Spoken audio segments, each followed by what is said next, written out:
Hi friends, തൊട്ട് മുമ്പാണ് നമ്മൾ ആൻസർ കീയുമായി ബന്ധപ്പെട്ടൊരു വീഡിയോ ചെയ്തത്. ഒരുപാട് പേര് മെസ്സേജ് അയച്ച് ചോദിച്ചതിൻ്റെ അടിസ്ഥാനത്തിലാണ് നമ്മൾ NTA വിളിച്ചു ചോദിക്കുകയും അവർ യാതൊരുവിധ അറിയിപ്പും ഇല്ല എന്ന് തന്നെയാണ് ഇന്ന് വിളിച്ചപ്പോഴും പറഞ്ഞത്.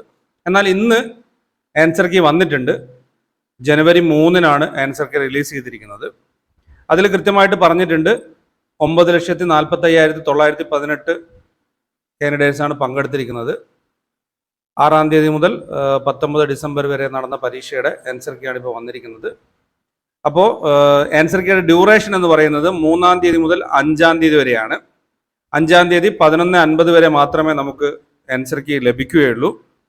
അപ്പോൾ നമുക്ക് പേയ്മെൻറ്റ് അടക്കാനുള്ള ഡേറ്റും വന്ന് തന്നെയാണ്. അതായത് ചലഞ്ച് ചെയ്യാനുള്ള, നമ്മൾ ഏതെങ്കിലും ഉത്തരം ശരിയാണെന്ന് നമുക്ക് തോന്നുകയാണെങ്കിൽ നമുക്ക് NTA ആ ഒരു ആൻസറിനെ പറ്റി ചലഞ്ച് ചെയ്യാവുന്നതാണ്. അത് നമുക്ക് പേയ്മെൻറ്റ് അടക്കാനുള്ള ലാസ്റ്റ് ഡേറ്റ് എന്ന് പറയുന്നത് 5-ാം തീയതി രാത്രി 11:50 വരെയാണ്. അപ്പം അതിൽ കൃത്യമായിട്ട് പറഞ്ഞിട്ടുണ്ട് 6-ാം തീയതി നടന്ന പരീക്ഷയുടെ ആൻസർ കീ, 6-ാം തീയതി ഷിഫ്റ്റ് 1-ലും ഷിഫ്റ്റ് 2-ലും നടന്ന എക്സാമിനേഷൻ, അതുപോലെ തന്നെ 7-ാം തീയതി ഷിഫ്റ്റ് 1-ലും ഷിഫ്റ്റ് 2-ലും നടന്ന എക്സാമിനേഷൻ, 8-ാം തീയതി ഷിഫ്റ്റ് 1-ലും ഷിഫ്റ്റ് 2-ലും നടന്ന എക്സാമിനേഷൻ, അതുപോലെ തന്നെ 11-ാം തീയതി, 12-ാം തീയതി, അതുപോലെ 13-ാം തീയതി, 14-ാം തീയതി, അതുപോലെ തന്നെ നമ്മുടെ ചെന്നൈയിലും നെല്ലൂരുണ്ടായിരുന്ന പരീക്ഷയുടെ ഷെഡ്യൂൾ ചെയ്ത ആ ഒരു എക്സാമിനേഷൻ്റെ ആൻസർ കീയും ഇപ്പോൾ ലഭ്യമായെന്നുള്ളത് കൃത്യമായിട്ട് പറഞ്ഞിട്ടുണ്ട്.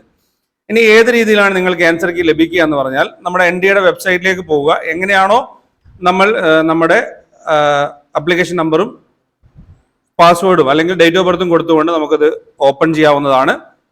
ഇപ്പോൾ ആൻസർ കീ നമുക്ക് ഡൗൺലോഡ് ചെയ്യാം. അപ്ലിക്കേഷൻ നമ്പർ അതുപോലെ തന്നെ ഡേറ്റ് ഓഫ് ബർത്ത് കൊടുത്തുകൊണ്ട് നമ്മൾ ഓപ്പൺ ചെയ്യുക. വ്യൂ ക്വസ്റ്റ്യൻ പേപ്പർ എന്നുള്ള ഭാഗം കാണും. അതുപോലെ തന്നെ ക്ലിക്ക് ടു വ്യൂ കൊടുക്കുക. ചാലഞ്ച് ആൻസർ കീ അതെല്ലാം കൃത്യമായിട്ട് ഇവിടെ പറഞ്ഞിട്ടുണ്ട്. ഒരു ചോദ്യത്തിന് 200 രൂപ എന്ന നിരക്കിലാണ് നമ്മൾ പേയ്മെന്റ് ചെയ്യേണ്ടത്. നമുക്ക് ഏതെങ്കിലും ചോദ്യം NTA ഉത്തരം തെറ്റാണ്, നമ്മുടെ ഉത്തരം ശരിയാണെന്ന് തോന്നുകയാണെങ്കിൽ നമുക്ക് ചലഞ്ച് ചെയ്യാനുള്ള ഓപ്ഷൻ ഉണ്ട്. ഈ കാര്യങ്ങളാണ് പ്രാഥമികമായിട്ട് ഇപ്പോൾ അറിയാനുള്ളത്. അപ്പോൾ മറ്റു കാര്യങ്ങളെല്ലാം തന്നെ ഉടൻ നമുക്ക് ഏത് രീതിയിലാണ് ചാലഞ്ച് ചെയ്യേണ്ടത്, എങ്ങനെ ചെക്ക് ചെയ്യാം, ആ കാര്യങ്ങളൊക്കെ തന്നെ ഉടൻ നമുക്ക് അടുത്ത വീഡിയോയിൽ പരിശോധിക്കാം. ഇപ്പൊ ഈ ഒരു വീഡിയോയിൽ ആൻസർ കീ വന്നിട്ടുണ്ട്. എല്ലാവരും തന്നെ ചെക്ക് ചെയ്യുക. നിങ്ങളുടെ അഭിപ്രായങ്ങളും നിർദ്ദേശങ്ങളും കമന്റ് ചെയ്യുക. ഏതെങ്കിലും രീതിയിൽ നിങ്ങൾക്ക് ലഭിക്കുന്നില്ലെങ്കിൽ ആ കാര്യം കൂടെ നിങ്ങളൊന്ന് കമന്റ് ചെയ്യുക. ഇത്രയും കാര്യങ്ങളാണ് ഈ വീഡിയോയിൽ പറയാനുള്ളത്. ഏത് രീതിയിലാണ് ചെക്ക് ചെയ്യേണ്ടത്, എങ്ങനെ നമുക്ക് ചാലഞ്ച് ചെയ്യാം, ആ കാര്യങ്ങളൊക്കെ തന്നെ നമുക്ക് വിശദമായിട്ട് പരിശോധിക്കാം ആവശ്യമാണെങ്കിൽ. അപ്പൊ ഇതുപോലെ നിങ്ങൾക്ക് ഉപകാരപ്രദമായിട്ടുള്ള മറ്റൊരു വിഷയമായി അടുത്ത വീഡിയോയിൽ കാണാം. Thank you for watching. Keep studying. Stay safe.